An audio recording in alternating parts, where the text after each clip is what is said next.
Good evening, Ship Familia. This is Dr. Dora Renault, Senior Director of Academic Programs for SHIP.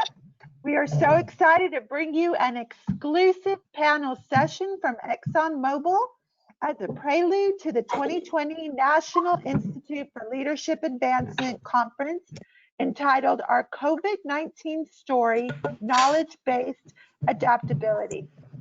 One of our special guests tonight is Manny de la Cruz, who is no stranger to SHIP. He has spent several years supporting our organization in so many ways with mentoring, professional development, and recruitment, to name a few. Manny has been with ExxonMobil Corporation for over 9 years. He has held various engineering and supervision roles in ExxonMobil. He currently works for the ExxonMobil Chemical Company as the North America Olefins Optimizer. Manny is originally from San Antonio, Texas, and a mechanical engineering graduate from the University of Texas, San Antonio. He is currently the VP of Recruiting for ExxonMobil's Global Organization for the Advancement of Latinos and ExxonMobil ERG. He is one of the SHIP and UTRGV recruiting teams. So Manny is a critical part of the ExxonMobil programs that are geared towards the identification, development, and eventual placement of talented Latino and other minority candidates within the ExxonMobil Corporation, such as Future Leaders Academy, FLA Graduate Development Program, and Latinos on Fast Track. He was recently awarded an ExxonMobil Global Excellence Award for his work in I&D. So without further ado, I'll pass over the mic to our featured speaker from Exxon, Mr. Manny de la Cruz. Hey, good evening, everybody. Thank you, Dora, for that nice introduction. First and foremost, I want to thank all of y'all for spending your evening with us to cover what I consider a pretty important topic. And as Dora mentioned, this is a pre-NILA event, and I'll just kind of, I like supporting SHIP. So in case you didn't register for NILA, this is some of the kind of stuff that you might be missing. So I'm just going to throw that out there.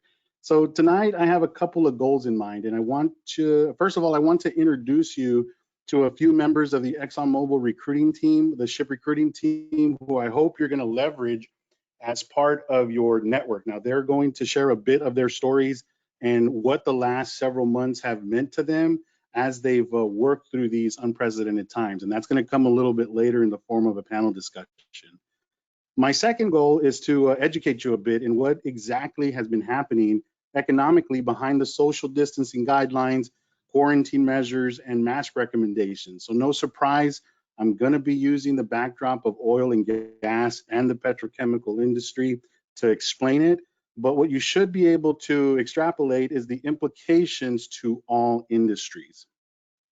So let's go ahead and get started, okay? We're going to jump right in. So to begin, you first kind of have to have an appreciation for what all comes from crude. And all the PowerPoint gods would tell you that this is a terrible slide because it's too crowded and it has small stuff. If anything, I want you to see just how dense it is, right? In short, every aspect of our lives is affected from the products that come from crude, from the obvious like gasoline, diesel, and jet fuel to the not so obvious, right? Like hand sanitizer, N95 mask, and vaccine syringes. Now you can visit the ICIS website and you can get the PDF on the right, and you can kind of see in more detail, explore this PDF to see how we go from crude and natural gas to some of the different petrochemical applications. Also, what I want you to note is the proportions of products that come from a barrel of crude. I want you to pay attention to how big the gasoline block is, how big the diesel block is, and this little swatch right here that's called jet fuel. We're going to be mentioning these throughout the rest of the presentation. All right, so let's go ahead and jump into it, right? 2020, and what I want to do is kind of set the stage a little bit here. In my current role as the Olefins Optimizer for North America with the chemical company, I'm tasked with working with the team across the US and Canada to pick the most economical feed slates for the steam crackers that we operate. I also work with the global team in Asia and in Europe to optimize our products and volumes around the globe. Now, in order to do this, I have to keep a close eye and have an understanding of the global markets for the feeds that we use and the products that we also make. And in this role specifically, it's given me kind of a front row seat, in my opinion, to how this economic blunder has kind of unfolded. And I want to take you through a very condensed and rapid timeline of the last several months. And I want you to note the speed at which events occurred and who all it affected. And I'm realizing right now I forgot to tell you one important housekeeping thing. If you are joining us, make sure you start populating your questions within the chat. And we're going to be doing a question and answer with our panelists towards the end of the presentation. So start populating those now, so Dora can start seeing those and start helping to pick some of the questions that we'll kind of answer a bit later. All right, so let's go jump right into it. This is going to go fast, so track with me. Back in January, news of a new coronavirus became the topic of discussion. We started to hear how, as early as December of 2019, Wuhan, China was dealing with the new virus. And it was so bad in January that Wuhan began to issue quarantines for the area. This region of China has other significance, as it is the home to a large portion of the auto industry, manufacturing plants for many of the vehicle brands across the globe. Now, this was the first sign of trouble as all these factories began to shut down. You can imagine that no production means no jobs, means no demand of material, and no production to sell. It was also in January that the virus spread to the US as people started to return home from that region and other global destinations. Now, even as this was unfolding, the US stock market was coming off of a record high December. The Dow Jones Index monthly average was at $28,500. And at the time, West Texas Intermediate Crude, well, I'll be calling it WTI for the rest of it, it's a marker that represents the value of crude here in the Permian Basin, was valued at $57.71. So now let's move on into February. If you move into February, this is when the US began to issue travel bans to and from the United States. Italy was turning into the hotbed for the coronavirus cases, and it too began to lock down. Now, at this point, the travel, hospitality, service industries all started to see huge demand destruction as people were canceling trips. You can imagine that at this point, airlines began to see trouble was in the horizon. The oil industry also started to see that the demand for jet fuels would be significantly reduced. In February, this also marked the month that the virus got its official name, believe it or not. It was now being called COVID-19. I think the people at the Corona beer factory were, marketing team were happy that it got a different name. And as of February, as it unfolded, cases of the virus were starting to show up in other areas of the globe, like Iran, South Korea, and Sub-Saharan Africa. Now, at this point, the US stock market began to tumble as it saw how these lockdowns and quarantines could have significant and longer-term implications, as several industries now were already starting to be affected. February ends, the Dow Jones valued at $25.4K, and WTI took a huge hit, and it was valued on average at $50.60. So we go into March. So March, this is the period that the World Health Organization declared COVID-19 a global pandemic. And this further solidifies that this was going to be a challenge, a huge challenge. At this point, China and India had been on lockdown for close to 2 months. And this is a very significant point here to understand, since Asia by far is the fastest growing continent in the world, not only in population, but also in industry. So when the most rapid growing area of the world shuts down, significant global demand destruction across multiple industries occurs. And I just want you to think of everything that you own that has a sticker or a label that says made in China, made in India, made in Taiwan, made in Vietnam. All of those products were affected, and all of that revenue was now coming off the table. Now, during this month, focus shifts from Italy to the US as a new hotbed for COVID-19 cases. And we now start to hear the terms such as social distancing as government guidelines are being issued. Various cities like Seattle give us a glimpse of what exactly lockdowns and quarantines are going to look like soon. March also marks the month that US automakers like General Motors and Ford shut down production locally as the private sector now starts to see COVID-19 cases emerge in the workplace. And just when we thought that things couldn't get any worse, an oil price war breaks out in OPEC for crude. OPEC stands for the Organization of Petroleum Exporting Countries, as an agreement cannot be reached on oil cuts that are needed to meet the severely reduced demand. You got to imagine all this industry shutting down, all these products that come from crude, the demand for those goes down. Well, crude output should go down as well. All these countries couldn't come to an agreement, and a flood of crude hits the global market like we've never seen before. With such low demand, inventories rise and prices begin to drop.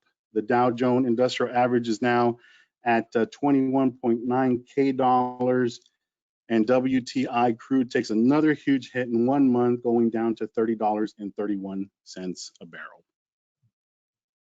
So now let's move on into April. I think you can kind of see how this is starting to unfold. In April, we see wider spread of US lockdowns across the US and cities.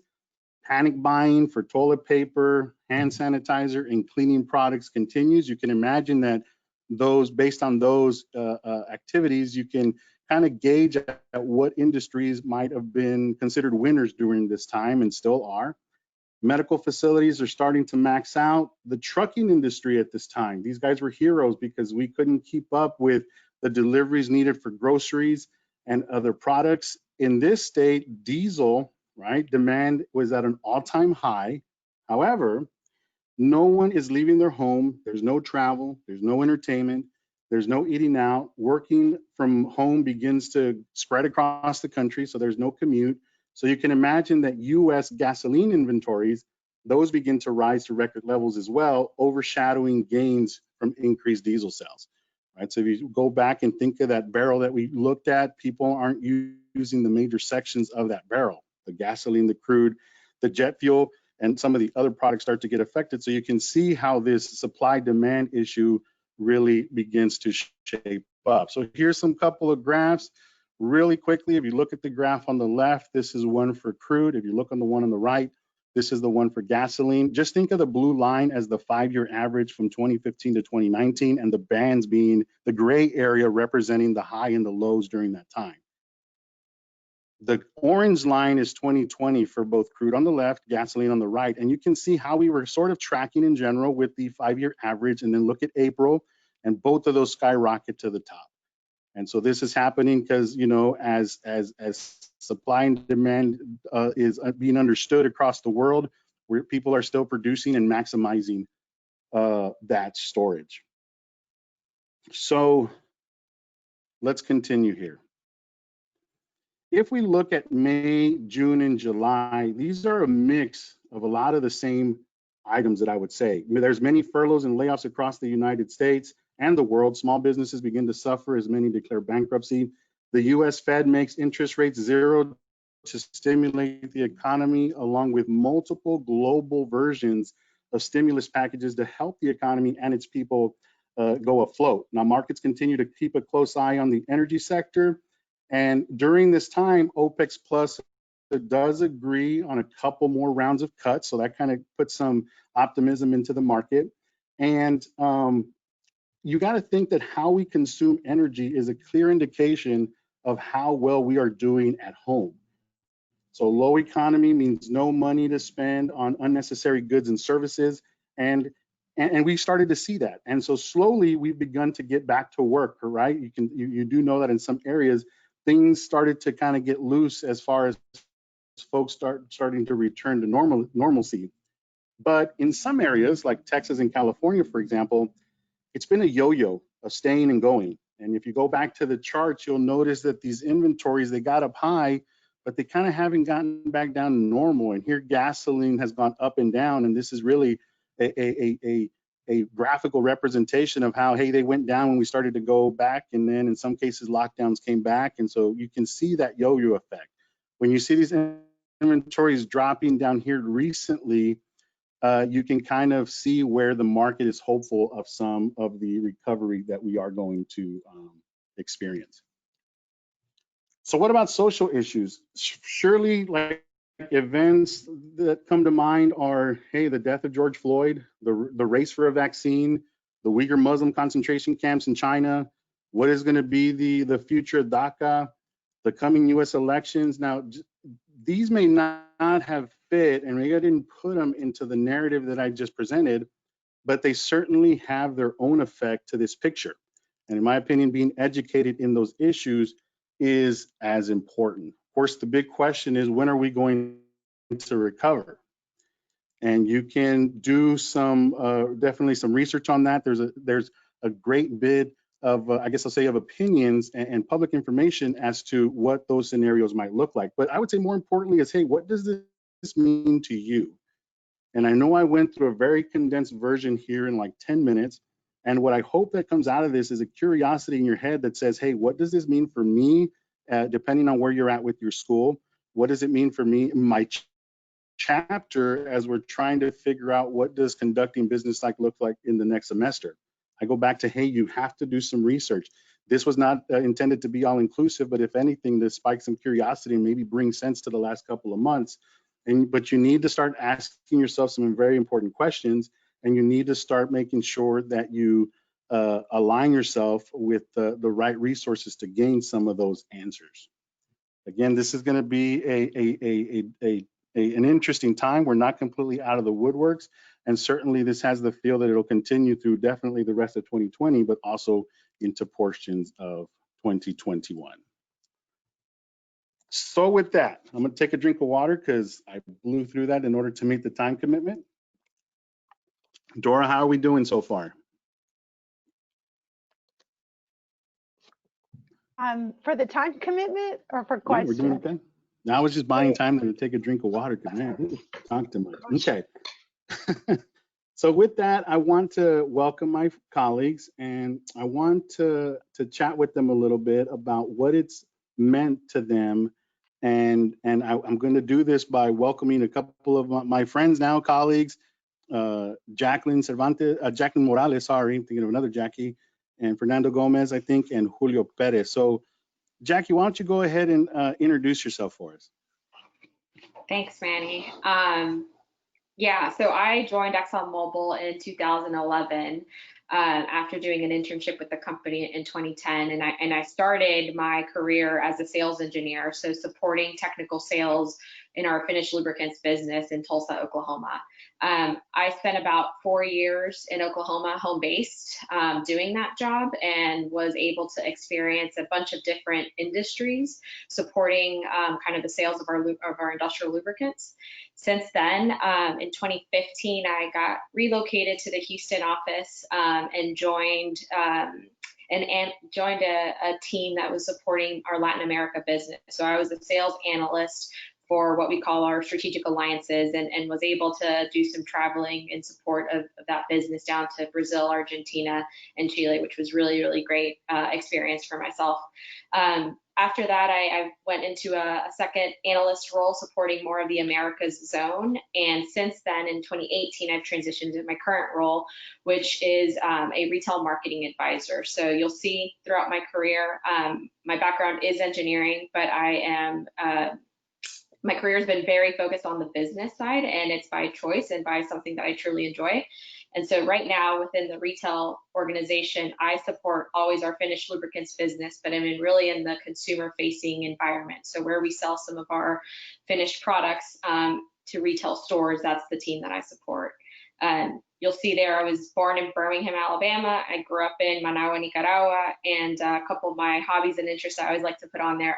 I'm a big fan of tennis, playing tennis, traveling, and then Alabama football. So that's one of my key hobbies. Perfect, Jackie. Thank you very much for coming on today. Let's see. I can't see the chat, so I'm going to have to ask here live about our technical difficulties. Was Fernando able to get on? Yes. Yes, I am on. Can you hear me? Hey, Fernando, welcome to the show. Can you go ahead and introduce yourself for the group, man? Sure.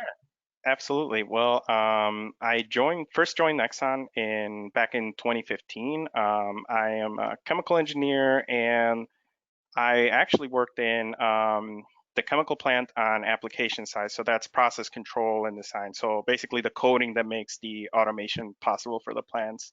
One of the plants that I started in was actually IPA unit. I know a bunch of people have heard that that's what makes the hand sanitizers. Then last year I joined our global projects division, and I was working with for the utility side of an olefins, monoethyl glycol, and polyethylene plant that we're opening up in Corpus Christi, which is where I just moved just this past weekend. Part of the assignment was going to the engineering offices that we had, including Japan and Taipei. I was originally born in Mexico City. I moved here when I was around 7 years old, and then I grew up in Chicago, and so that's why I went to Illinois Tech, so a small private school, and I got my chemical engineering degree there. Just a lot of my hobbies, and you'll see a lot of this theme with everybody that, travel is a big hobby of mine. So, it's kind of sad being a little bit grounded, this year.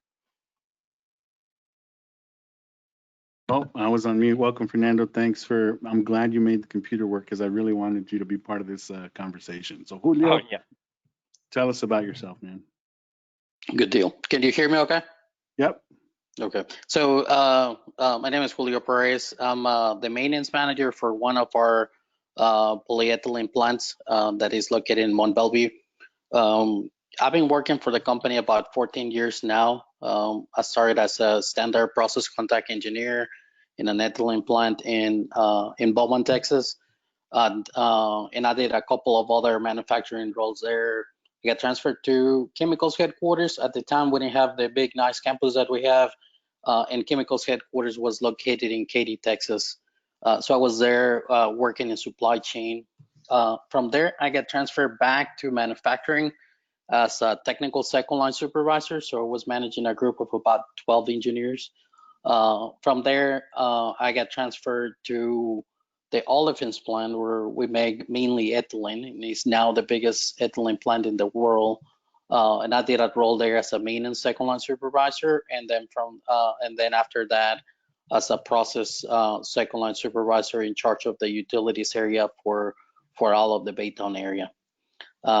And then about 2 years ago, I got transferred to Mont Belvieu in my current role. Similar to Fernando, I was born in Mexico.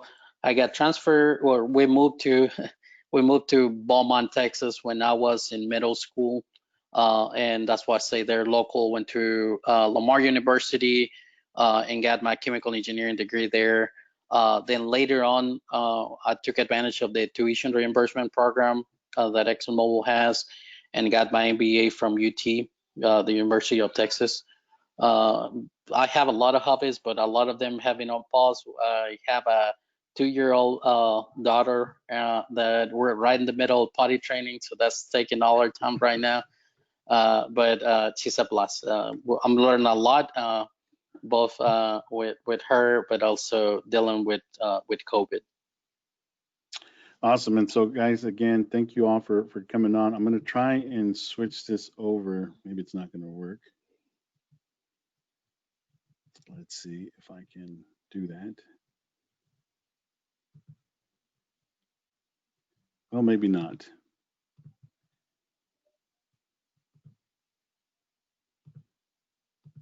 While you're doing that, Manny, I just want to remind the participants to go ahead and send in questions as they come up.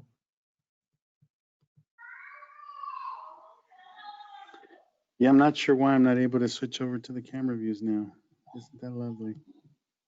Jackie knows I'm having anxiety now because I wanted to see their faces as we talk. So I'll go ahead and get started though, right? So look, we're all here, and when we talked as a team, there was a couple of things that we said, like, hey, one, we love coming to SHIP. We're all part of the SHIP recruiting team. We've been coming we went to NILA, we've been to national conventions, and we just love this organization and love the relationship.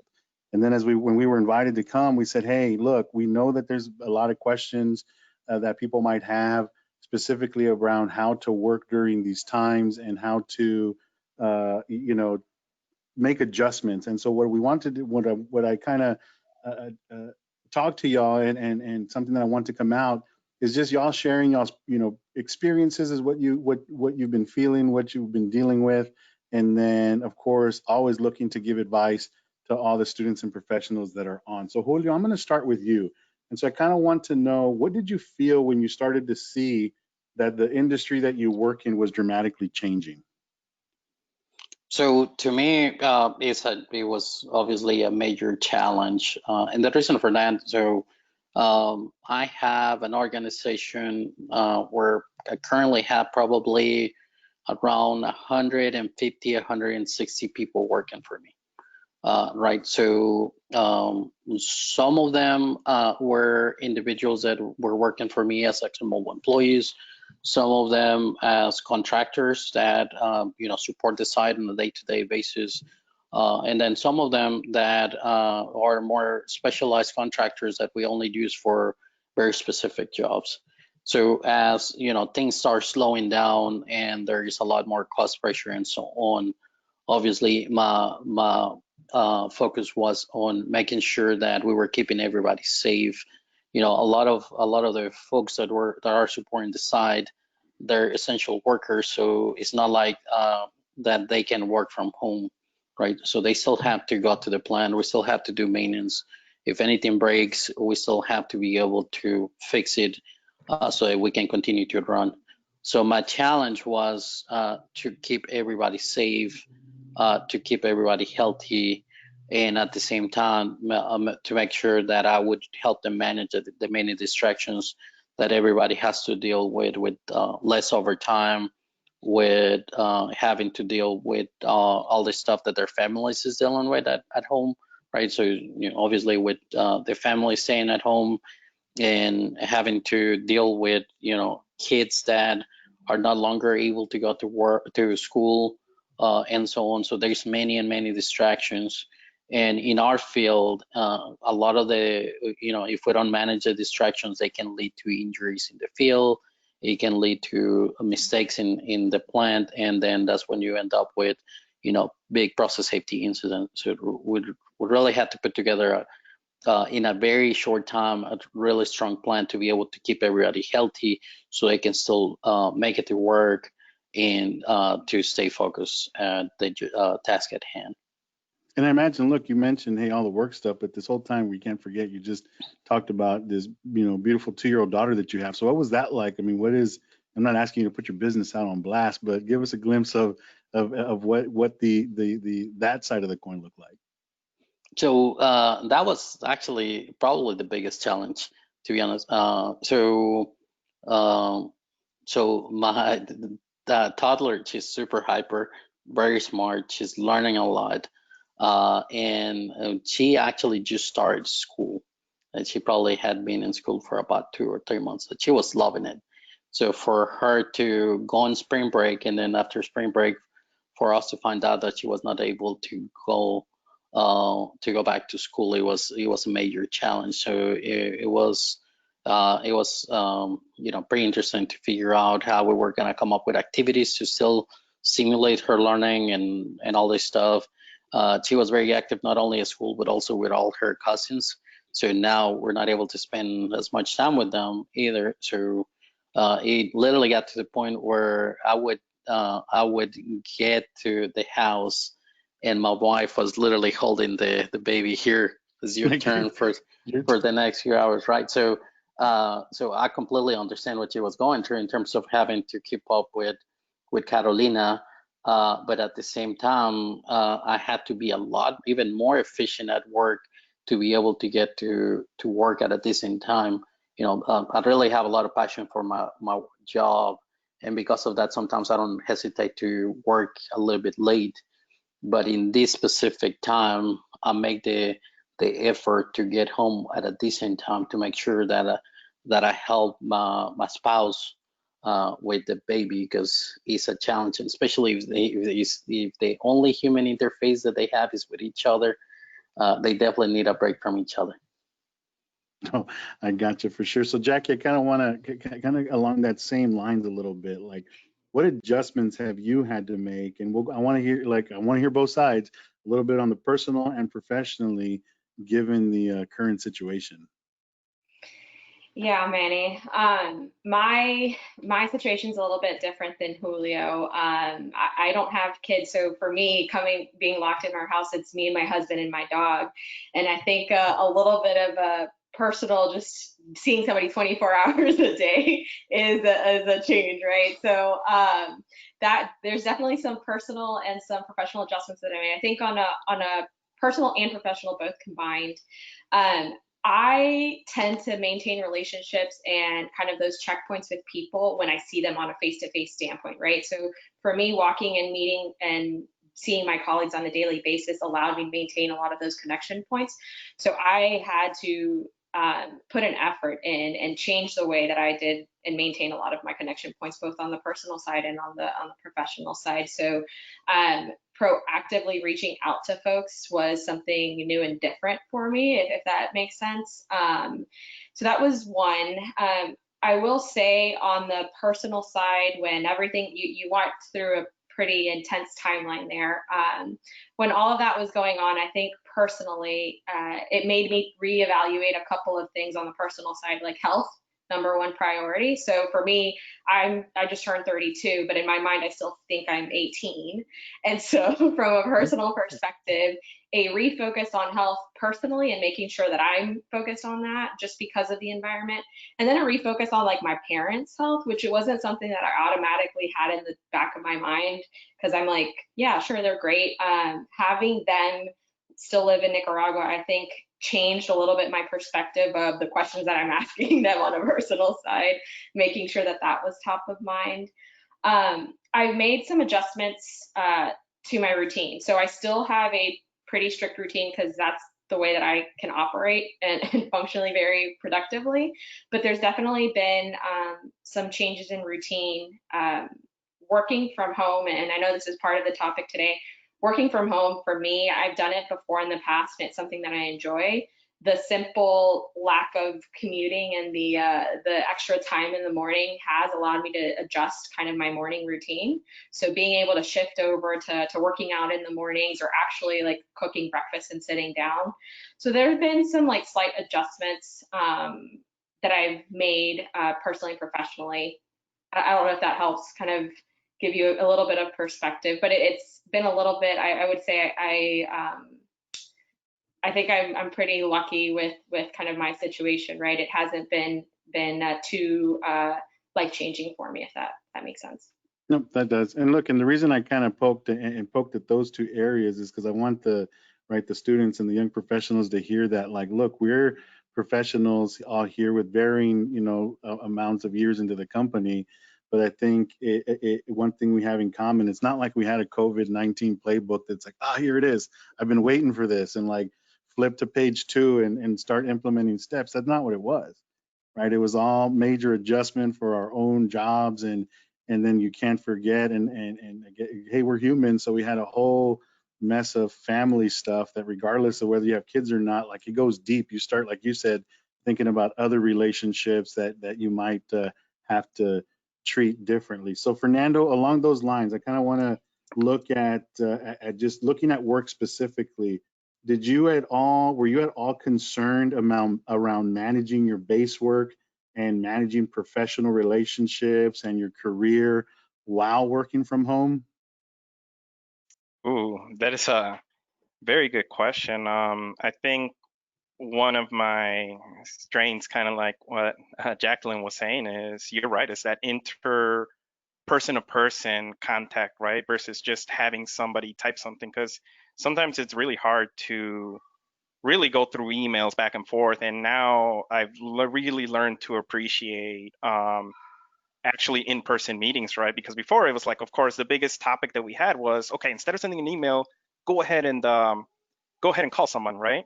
And now it's like, okay, instead of calling somebody, like go talk to them face to face. And I always took that for granted, that I could go down to the next door. Or even in this project, we had a lot of opportunities to travel back and forth and talk to our contractors and to do work, to sit down with them, like kind of show them our P&IDs or books and everything. And now it just became a lot more difficult on some stuff that wasn't electronic before, that we had to make electronic, and dealing with cybersecurity and see who has access to what. And then dealing a lot with network lag and time zones became such a much bigger challenge than, for some activities that typically we would have all met in person in a location to do. Now we had to think once again about like time zones and and time zones, bandwidth, especially when we're sharing like big data, like program software. So those were the biggest challenges, I would say, professionally and within a project environment. Did at any point did you think about, hey, how do you manage the work that you do as far as your careers and mentorships, your relationships that you have, and things of that nature? Yeah, I mean, a lot of the times, especially like within projects and with everybody, it's like you really get a chance to connect with people through just going out to lunch with them or connecting them. And that's something that we didn't have, actually. We didn't have that chance to like get to know somebody on a personal level that you had before earlier, with people. And, you kind of, like I said, like you take that for granted. And then all of a sudden it's like, wow, I haven't, I'm dealing with people that I haven't even seen their face. And sometimes it's hard, especially multiculturally, to say something, because something over the phone or even on an email, sometimes a message your tone can get misconstrued, right? So that was, I would say, the biggest challenge you know, is how to how to really get the message across or get your intent across, and making sure that people understand what you're doing. They understand your intent. They don't take anything personal. I will say that you started to see that with people, sometimes they would get frustrated, just out of like, even it became small things like just noise, right? Like, and at first everybody's laughing about it, everything's great, but then all of a sudden it gets too much to people, and you can start seeing that, as time is going on. So those were the biggest differences that I noticed. Yeah, I think there's something here that's like subtly in all of y'all's stories, right? And I could probably share some of my own, and it would be in there, right? There's that initial shock, like you're thinking through, hey, I got my base work, I got my personal stuff, and then you do get to the point where you start thinking about what's my job and what am I trying to do on a day to day, and somewhere in there, and it's subtle and it's different for everybody, and it happens different for everybody, is that moment when you pivot, right? Where you start saying, okay, time to maybe start moving forward, or it's time to start adapting to the current situation and gathering all the facts and understanding what you're up against, and then start to implement them, right? Because at the end of the day, hey, we all in our own ways and in our professional environment have to kind of deliver. And Julio, this is going to kind of go in some of that space, and I wanted to kind of ask you, and this is a topic that Nina will be talking about as part of NILA, which is innovation. But there's been some innovative stuff that happened within the company during these times. Can you think of any innovative item or creative work item approaches that you've either heard about, say, in your work environment, or just in the company, that you thought have been pretty cool during this time? I would say that over the last few months, we have seen a lot of innovation, especially in the area of communication, right? So Zoom definitely has helped us to not necessarily replace that face-to-face interface, but definitely has helped us to close the bridge, and it's been a lot more impactful. Actually, we have seen a lot better communication between some of our engineers with technicians out in the field. I mean, now we're definitely using FaceTime a lot more on our cell phones. And actually, in our side, we actually got ahead of it about a year or two ago, where we actually got every single one of our maintenance and process technician cell phones. And to be honest, it didn't get a lot of traction when they got it. But with COVID, it definitely helped us to maximize the use of FaceTime. We developed QR codes to be able to pull procedures, so they wouldn't have to go back to the office or their desktop, and that also help us to stop printing a lot of documents. So since it was a lot easier for them to access those documents on their cell phones, Also, with the face mask, it's a little bit more difficult to talk on the radio, right? So most process technicians, maintenance technicians, they have a radio, and that's how they communicate with the console operators and a bunch of other individuals within the plant. Well, obviously, if you're wearing a mask and you're talking on the radio, it's a little bit more complicated. So we've been using mics actually, so that go similar to some of the ones that we're using that go under your mask.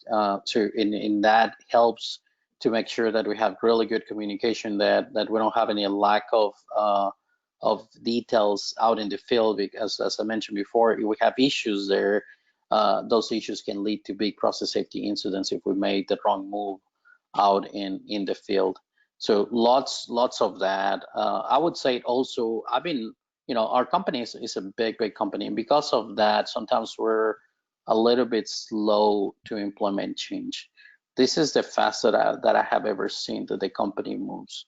Like, for example, one of the things that I had to do to get creative and reduce the density of the population in my mechanical building is I had to split the team in two. And basically what I did is I put together a schedule where my teams would rotate 4 days on, 4 days off. And that basically reduced the density of the population in half.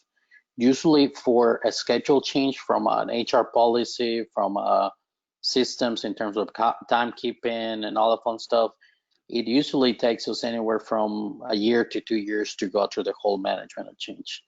This time around, and we push it pretty hard, and we got all the change done in less than 1 week, which to me it's impressive. And I would say that when people are put under challenging circumstances, that's when the ingenuity comes up, and that's how we're able to remove roadblocks and just think outside the box.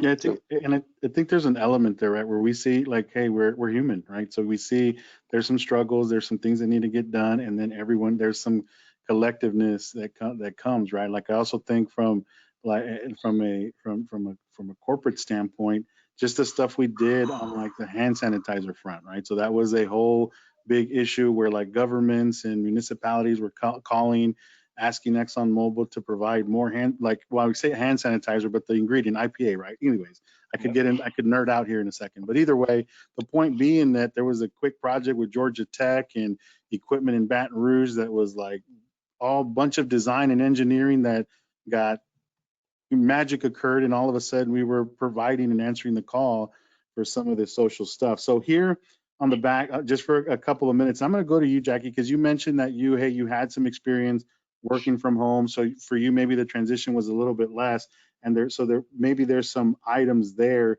that you can recommend. Like, what would you recommend a student to do now to prepare them for a future where you're going to have to work either virtually or work from home, and that being the environment versus going to an office?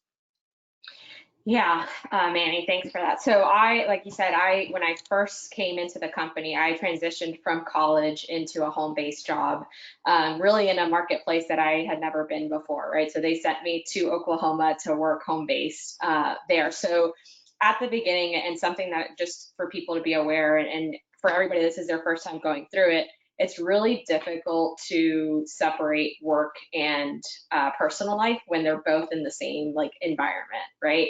So the first couple of months, and I've seen it obviously with everybody now working from home, there's going to be a tendency to overwork. Like your hours tend to go longer because when you're working from home, you cannot separate that, or it's very difficult.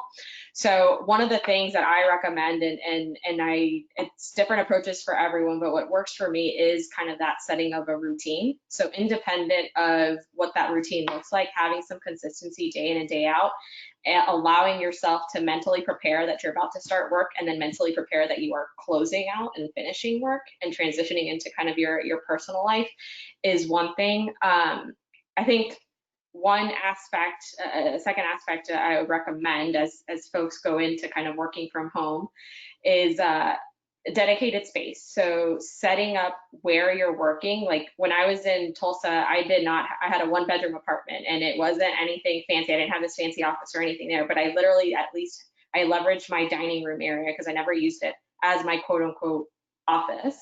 And what that allowed was kind of similar concept as the earlier comment, is just allowing for that separation between the two.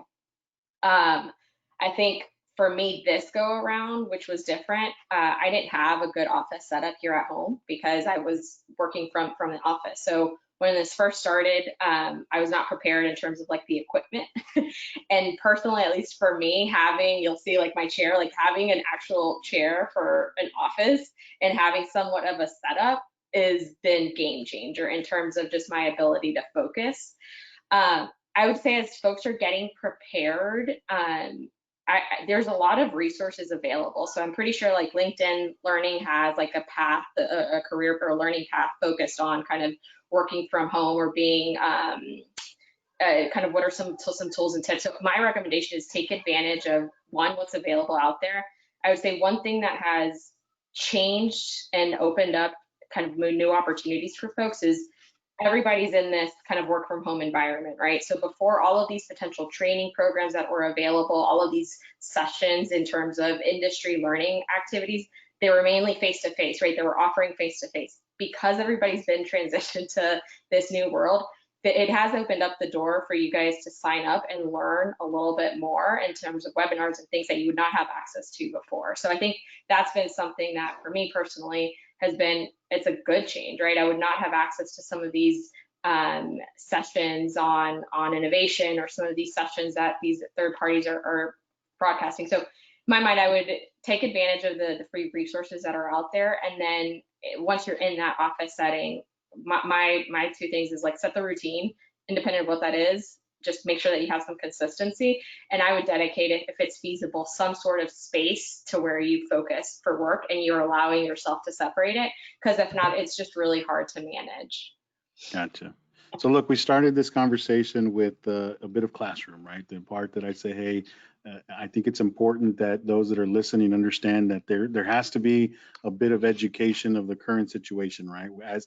In whatever way, shape, and form that what that means to you, whether you're just seeking a job, trying to make a decision about continuing in school or going to grad school, or helping, dealing more importantly with the personal stuff, because that takes priority right now. There has to be some sort of education as to what's happening and what's available to you to resource. And look, I want to emphasize that, and it was subtle here, but there is those personal feelings and that mental drain that happens, that you have to have an ability to deal with it, whether it's some outlet, hobbies, talking, the list can go on and on, as ways to kind of manage that and plug into the appropriate resources if you can, if you're stuck there. At some point though, once you have this knowledge, as you're dealing with feelings, you have to adapt, right? You have to make the conscious choice to pivot, to adapt to the current situation and say, hey, what am I trying to accomplish, and how do I now make what I call that knowledge-based adaptability? And that's what's going to get you through the next, I guess, through this event. So with that, guys, I thank y'all. And Dora, I want to kind of hand it over to you so that you can help us with the Q&A portion of the discussion. Sure. Okay, well, our first question is coming from Julian Bautista. And Julian wants to know, we always talk about the importance of networking. How has that evolved for you as professionals, and what are recommendations for students who no longer have in-person opportunities to meet recruiters, such as the SHPE conference? Fernando, you want to answer that one? Sure. I guess as a professional, one thing that you'll notice is that you're going to see you're going to interact with a lot of different people. Like, for example, being involved with things like SHPE and with with basically network groups like this, we all had a chance to meet people from other industries, right? For some of our competitors, some people like in Boeing, Microsoft, everything. So you see that, as you evolve into a professional, you start networking with them, right? And you're right, like it's going to be difficult now since a lot of the events are going virtual. So it is it may be a little bit harder to catch somebody like on a break or after a meeting and say, oh, hi, nice presentation, right? That said, the other part is through your job. I mean, for example, you know, right now with the contractors that we work for in our project, I mean, we're working for other companies like, you know, Wood Group, Honeywell, you know, you have us, ExxonMobil, and really you just act, you know, being professional, doing your work, being, you know, being yourself, right? Like I think everybody here is, you know, is very ambitious, very wants to do a good work. I mean, you go and you treat everybody, you know, like you would, you know, like your supervisors. You know, and people take notice of that, and you'll start running into the same people over and over again. Like I notice in some of the SHPE conferences, I see like 50 different random students all know like Manny from like 4 or 5 years ago, right?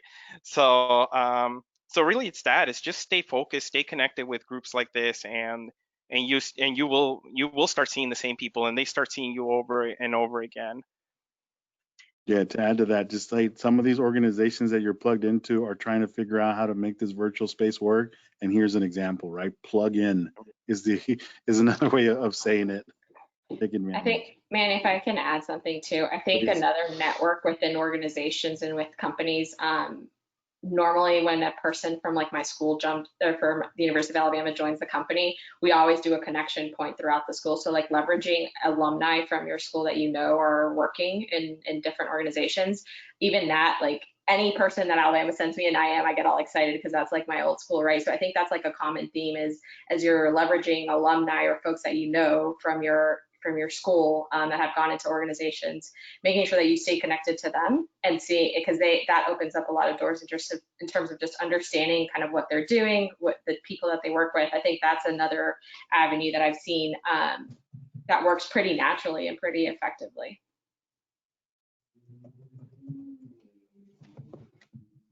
Okay. Let's see, then this next question comes from Alejandra Carranza, and she wants to know, so this question goes to all the panelists. How have you managed adversity in the workforce and when you were in college? Julio, you want to start? Sure. So how do you manage adversity? Okay. So I would say that in general, most of us as Latinos, we have dealt with a lot of adversity. And in the best, I think that one of the things that really has helped me is to leverage my SHPE familia, in ExxonMobil, my goal familia, and really to work and leverage my whole network to make sure that I'm not reinventing the wheel or that I'm not removing roadblocks just by myself. I would say that my career has taken off when I have fully leveraged my network as opposed to just working by myself, putting in just hard work, but not really finding the best or the most efficient way to do things. I would say early on in my career, I would do a lot of research and try to work everything to the nth degree. Where my career took off was when I was able to leverage all the resources that I had at hand, my peers, my supervisors, my direct reports, and to find the most efficient way to do things. But I would say that some of the most important skills that I learned were actually in, work supporting SHPE, but also supporting goal. So I had in the company, I had a couple of different roles within goal, which is the global organization for the advancement of Latinos. And and I started very early on my career, but I learned how to manage a budget. It was a small budget, but I learned how to manage it. I learned how to do public speaking. And again, it was in a very informal setting, but it definitely helped me so that I could apply it to the business side. I learned how to manage different personalities, and I learned how to get the best out of everyone. everyone can manage a good performer. Everyone can get the best out of a good performer, but how about the rest? How do you get everybody else along to make sure that you're maximizing what everybody can bring to the table? Can I add a little bit to that? I will say one of the biggest lessons I've learned myself is to get feedback, get constant feedback from your bosses, from people you work with, and really understand it. Because I think earlier in my younger career, I would go and I would get feedback and I would get mad. I'd be like, no, what? Like I don't think you're right, and you just like one word out the other, or a lot of it hits your pride. A lot of it you think you are doing something right, but it's not projecting, for example. I can tell you, just on a very personal level, one of my feedbacks that I had before was, sometimes I can get very excited and I go talk to people and everything, and then they're like, wait, Fernando, you're not getting to the point, right? Right. So you're spending a little bit too much personal time. You're not really, going to work, right? So it makes you look like you're just trying to distract people. I've gotten that feedback, right? And one of it was taking that, because I will tell you, like, I'll be more flat out honest, is I've gotten that feedback before, and when I was younger I'd be like, no, come on, like I could just do it, right? But when I really understood how much that little things like that, it may not matter much, but it can make a difference, right? Like it'll start making a difference. So my latest mentor, he told me ideas of like, hey, how do you kind of like deal with that perception? What do you got to do, And I will tell you, the feedback solution for him was, yes, it's okay to be yourself. It's okay to be interpersonal and have that connection. But what he told me, and it's like a really cool hack. He's like, you be the first one to say, okay, let's get to work. Have all the fun and everything. But if you're the first one to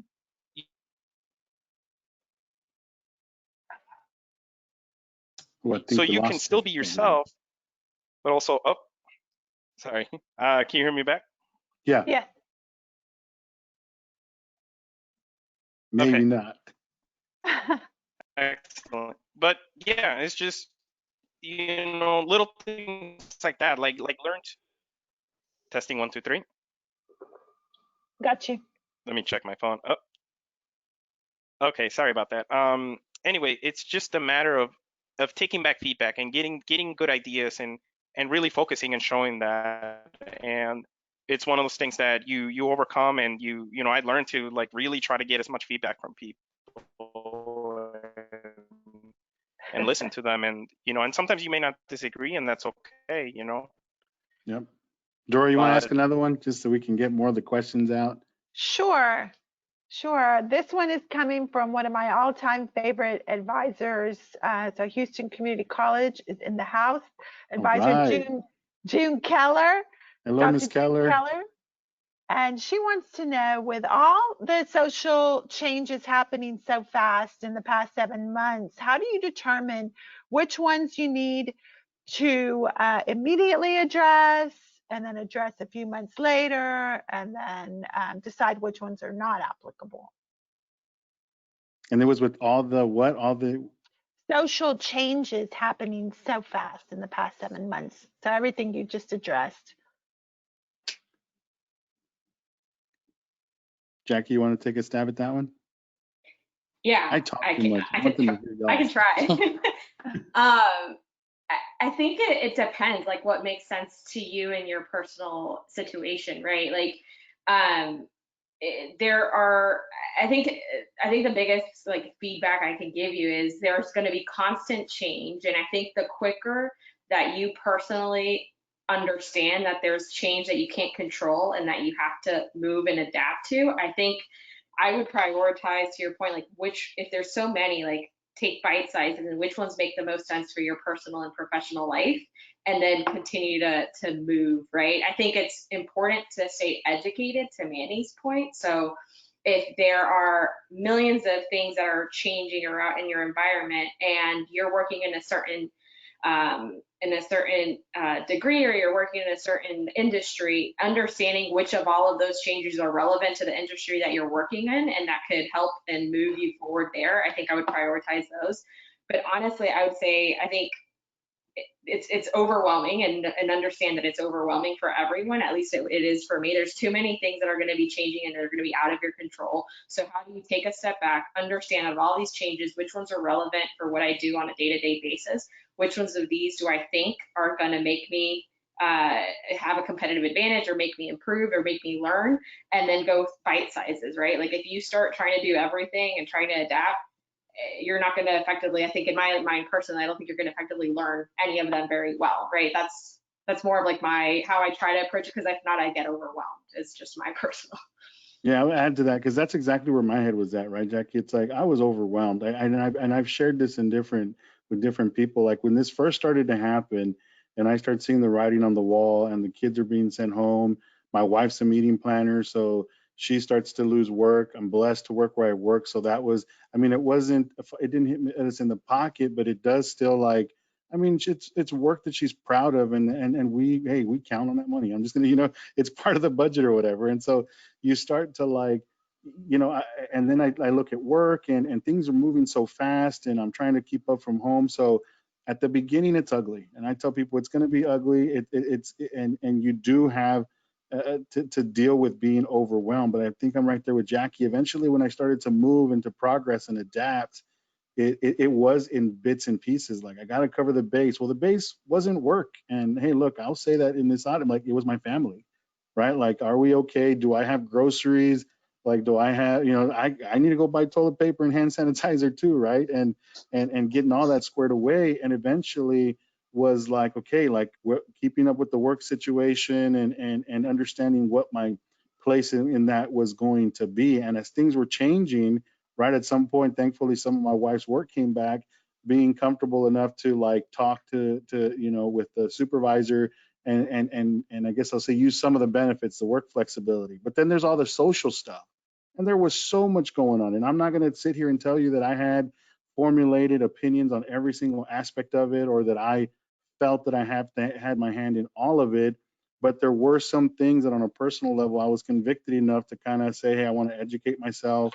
And to be more specific, like when all the stuff with George Floyd happened, like I have some friends in the African community that I didn't, and I'll be honest, I didn't know how to directly reach out and say, hey, are you okay? And I said, that's step one.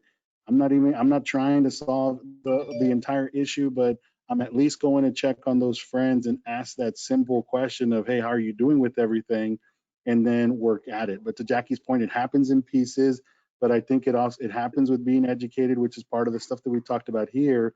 And I guess it happens with action. So, Dora, we're at time, but if you want to squeeze in another question or you want to call, you are the gatekeeper. Oh, gosh.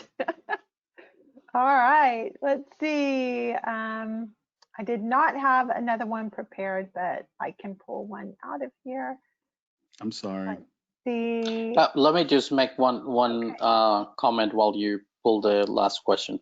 So I would say that what the last few months have taught me is that, for us that are going to be professionals or that are professionals, we always have that challenge of how do you balance work and the personal side, right?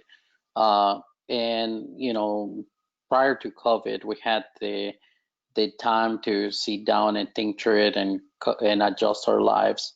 And a lot of us actually probably didn't plan it that way. It just happened that way. But I would say that COVID definitely helped me to figure out a way to be more efficient on the things that I needed to do on the personal side, so I could spend more time with my family, and really finding a good balance in terms of work-life balance is really about that. There are going to be times where you're going to have jobs where you're going to have to put in a lot of energy and effort to make that role that you have successful. There are going to be times where you're going to be in roles that you're going to be providing input, but not necessarily in a leading role. And you can you can slow down a little bit, but you can slow down, but you need to take advantage of that on the personal life. At the same time, if you're going through a major change on your personal life, like having a kid, getting married, dealing with aging parents, and so on, you also have to adapt the professional side to that, and that's okay. And there's no such thing as thinking I'm gonna work 40 hours 40 hours a week the rest of my career, and I'm gonna be the next CEO of a Fortune 500 company. It doesn't happen that way, but it's this natural give and take that you'll have throughout the rest of your career, where you're gonna have to make choices in terms of whether work is more important at the time, or you can afford to spend a little bit more energy there. But also you have to make sure that you still spend the time and the energy on the personal life when you need to. One of the things that I actually been really proud of a lot of coworkers that have done it in the last few years is they have taken a pause at work for a couple of months, and they have gone and traveled the world. I mean, and that's a good spot. Obviously, with COVID-19, we cannot do that, but you have to work through that, and work-life balance is something that you're going to work through the rest of your professional career. And Julio, that statement was tightly connected to our last question, which was about time management techniques. So thank you for that. Well, good, Lynn. I'll thank, and from our part, right, I'll just speak for the group. Appreciate those that again came out. Certainly reach out, right, to us. We're going to be involved with the NILA program. So if you're in that, get with us in chat or whatnot, or you could, for me, certainly you can find me on LinkedIn and ask any kind of questions that you might have. So.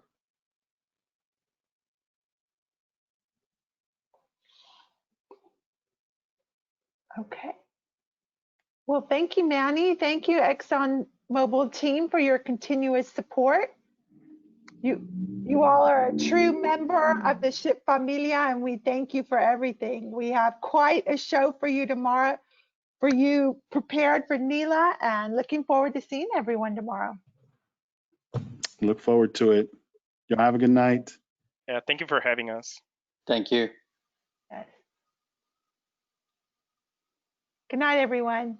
Signing off from SHIP National.